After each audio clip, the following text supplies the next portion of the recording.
All right, so the little wheel starts like this. Good job, Prentice. There's a little wheel turning in my heart. There's a little wheel turning in my heart. In my heart, in my heart. There's a little wheel turning in my heart. There are two hands clapping in my heart. There are two hands clapping in my heart.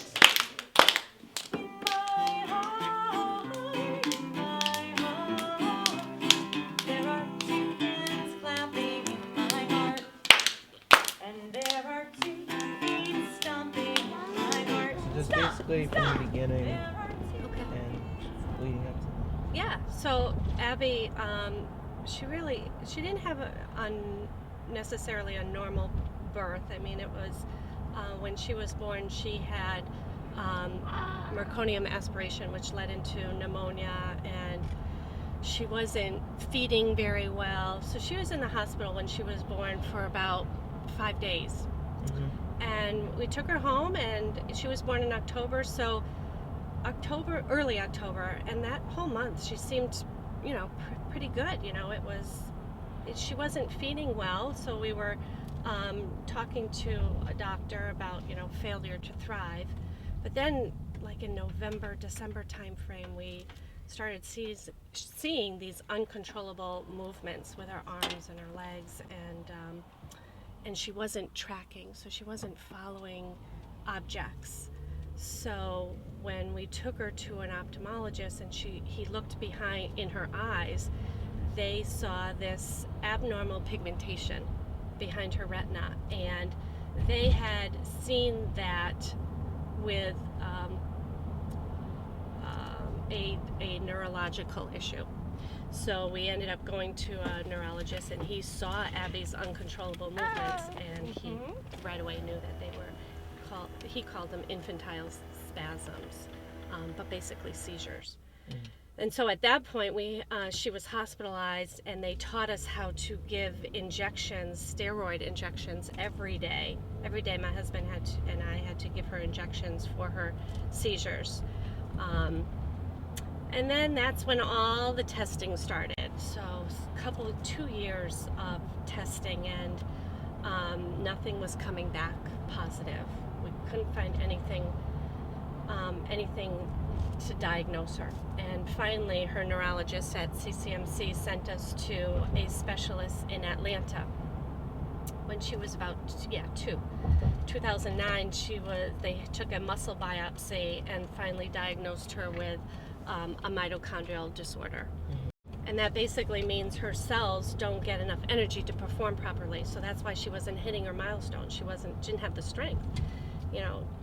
The mitochondria is like the power cells of your blood cells. They're in every blood cell. So that's when we started doing very serious treatments, but there's no cure. So we just do a lot of therapy, a lot of physical therapy. We go to Kids Space. She gets therapy at school, both occupational and physical therapy to strengthen her muscles, help her to sit up. And over the years, through this constant therapy, she has definitely gotten stronger in her head control, her neck control. She still can't swallow well, so she has the feeding tube. And she's on a special diet called a ketogenic diet that helps a lot with the seizures as well. Help Miss Karen take that down. 2 hands. 2 hands? This one too. Get it. 1, 2, 3. There you go. There Can you we put go. it on the swing for Miss Karen? You put it on for me? Put it on the swing. That's what Abby lays on Yes, the swing. That's her pitch. All right.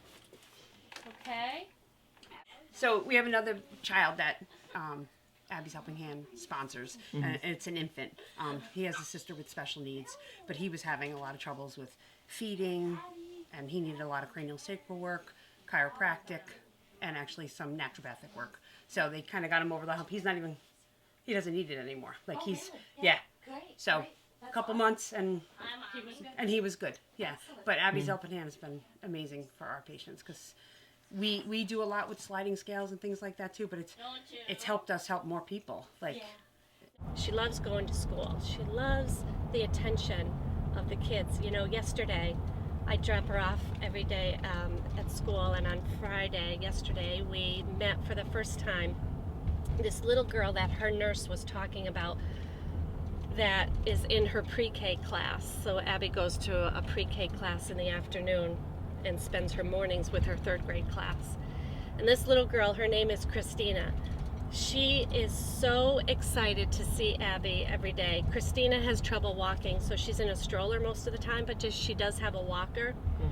And Abby's nurse would tell me that you can hear Christina squealing with delight every time that she would see Abby. And so we met Christina for the first time yesterday, and her mom, Annie. And she was just shaking with excitement to see Abby. And her mother told me that, I'm going to get a little emotional, that when Christina sees Abby from a distance, it motivates Christina to walk. So she gets her walker and she walks right up to Abby. And to me, that's just that must mean a lot. Yeah. amazing. Yeah. All right, so the little wheel starts like this. Good job, Princess. There's a little wheel turning in my heart. There's a little wheel turning in my heart. In my heart, in my heart. There's a little wheel turning in my heart. There are two hands clapping in my heart. There are two hands clapping in my heart. In my heart, in my heart. There are two When Abby was diagnosed, the doctor invited families with children with mitochondrial disease to a symposium to talk about a drug that was being developed and in the very infancy stages of development. And we met a mother whose little girl named Olivia had Lee's disease, which is the most probably severe case, one of the most severe diseases, mitochondrial diseases. And Olivia had been on this trial drug for 6 months. And they start children, when they do trial drugs, they start with those people who are terminal, basically. So Olivia's mom was telling us that with this drug, Olivia started talking, like singing nursery rhymes, and she started taking food by mouth, and we thought, oh my gosh, that's so great. So we started supporting the Foundation for Mitochondrial Medicine. The doctor was on the board for this. So that's when we, on our ride home from Atlanta, we said we got to try and help this foundation. So we started the walk back in 2010. And we thought, well, let's see if we can get 100 people and maybe raise, $10,000. And we ended up having 500 people and raising almost $50,000. So we continued that for a few years, 3 years, and gave all the proceeds to the Foundation for Mitochondrial Medicine. And every year, people would come out, the community would come out, and then we just thought, we really need to try and give back to our supporters, give back to the community that's really coming out every year. So that's when we thought, let's do our own foundation. And on the ride back from Atlanta, which we would go every year, Abby's Helping Hand was kind of established, I guess. My husband and I talked about what to call it. We talked about the logo, and we recruited some people that would help us. And so for the past 2 years, all of the proceeds from the walk and some of the other events that we do help children like Abby. So like you've seen Nathan at Kids Space, we've sponsored a few children to get intense therapy like that to help them build muscle and build strength. We've helped families get roll-in showers so that children in wheelchairs, they like to try and be as independent as possible. So taking a shower, being able to roll into a shower is very fulfilling for them. Just recently, we helped a family get a ramp for the front of their house. That's what we try and do now with the proceeds. We still help the Foundation for Mitochondrial Medicine because nothing comes to us or nothing comes to Abby. So our way of helping Abby is continuing to help the foundation to see if they can get different therapies, continued drug treatments to hopefully find a cure. But anyone with chronic diseases, we try and help in any way we can.